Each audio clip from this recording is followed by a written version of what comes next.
The state medical examiner will complete an autopsy. There are no funeral arrangements for Claiborne at this point. Investigators have not said if any of the 3 people with Claiborne last night will face charges. New tonight, a church van full of teenagers crashed in East Tennessee this afternoon, sending 13 people to the hospital. The van was carrying people from New Vision Ministries out of White Pine, Tennessee. According to the Tennessee Highway Patrol, the driver of the van was going too fast and lost control of the vehicle. Most of the patients had been released from the hospital tonight. The driver of the van was given a citation. The search has ended for a missing fisherman in Ashland City. The body of a man believed to be 70-year-old Ben Shute was found this afternoon. Shute's boat capsized at the Cheatham Lock and Dam Saturday. Witnesses say the boat got too close to the dam and was pulled under. The other man in the boat was rescued. There's a boat like about that size. See that little boat out there? It's a boat about that size. 2 guys in it. One had a life jacket on, one didn't. One with a life jacket on lived. The other man was listed in critical condition at Centennial Medical Center. There have been several drownings in the mid-state in the past couple weeks in both local waterways and swimming pools. News 2's Amy Napier-Viteri shows us what local YMCAs are doing to keep kids safe. Amy Napier-Viteri, News 2. College students around Tennessee and Kentucky will pay more for tuition this fall. We learned today Western Kentucky University plans to increase tuition by 5% at the Bowling Green campus.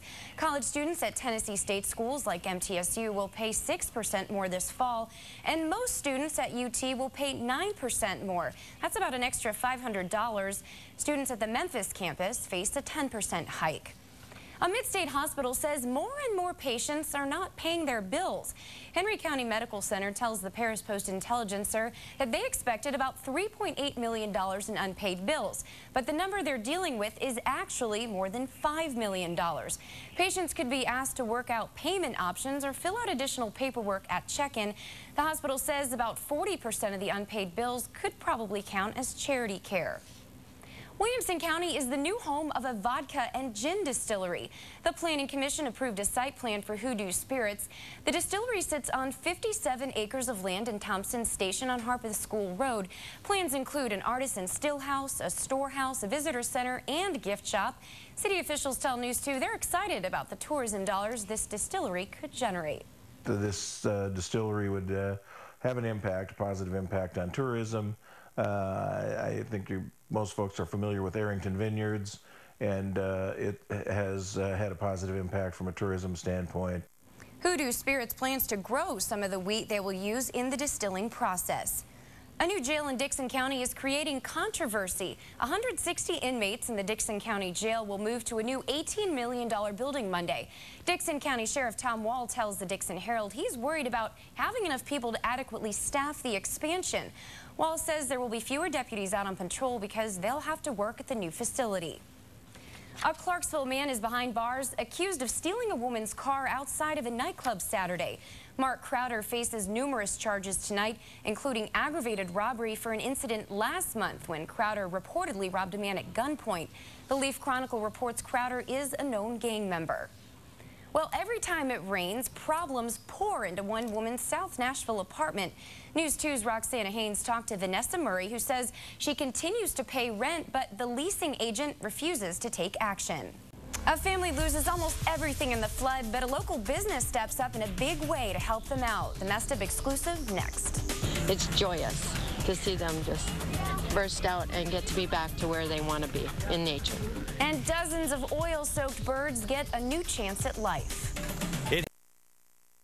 They say there's a little silver lining in every storm cloud. The Jenkins of Madison would say so.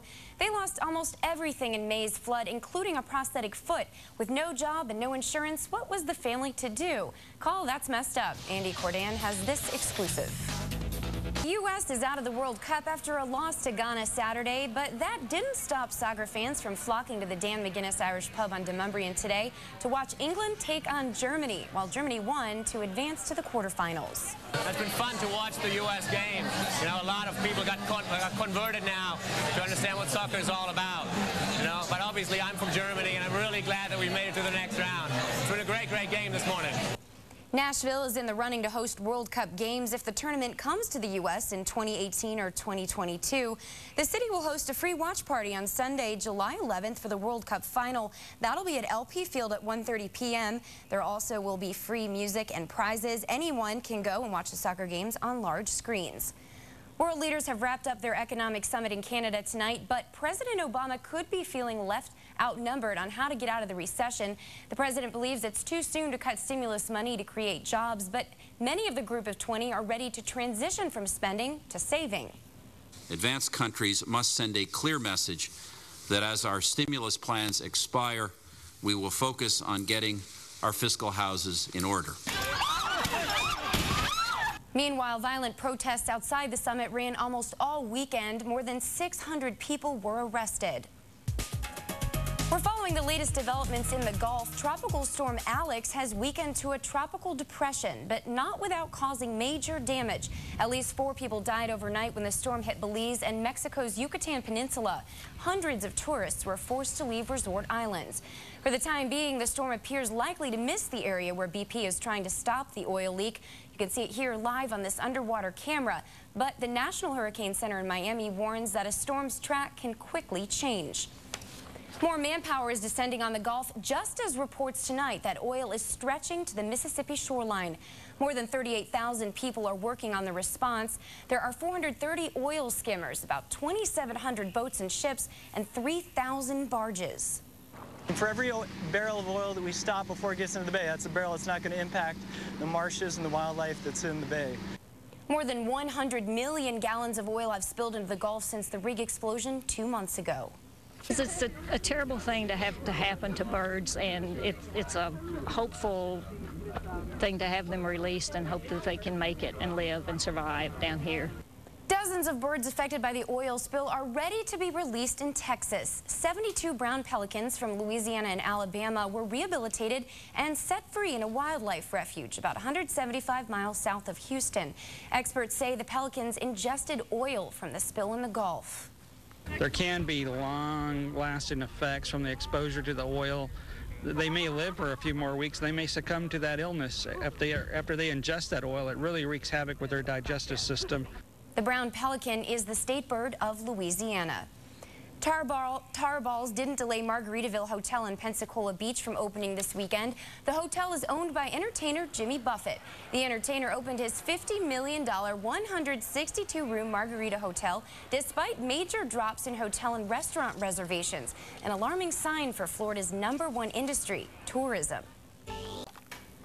Still ahead on News 2, a local entrepreneur is making his dream come true, running his own restaurant. He shares his recipe for success in a tough economy up next.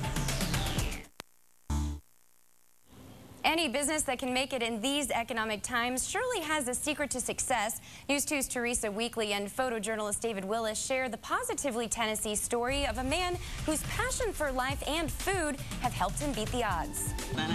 I know it's way past dinner, but that makes me hungry. Deli Burrito is located on Mount View Road in Antioch. They are open 7 days a week.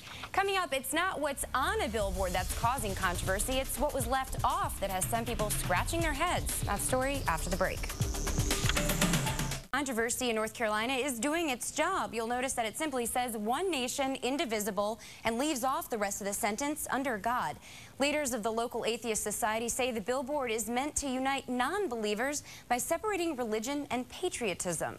Well, I am a Christian, and I believe that God is sovereign over all things. And so because of that, it's offensive to me personally. If we wanted to be offensive, we could have been offensive quite directly. We could have said something about God explicitly, and we did not. We chose not to do that. We chose to try to make a message that's inclusive.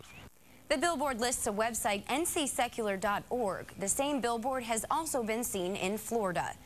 Justin has one more look at your work week forecast when we come back.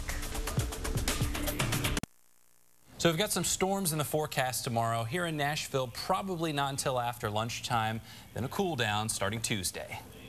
I think we're all really excited for that. That's it for News 2 at 10. Guys, what's up on Sports Extra? All right, Erin, glad you asked. Sports Extra is just minutes away. We're talking Titans. That's right. Hear why they say the next month's the most important part of their offseason. Plus, NASCAR takes over New Hampshire. Is Jimmy Johnson back? I don't know.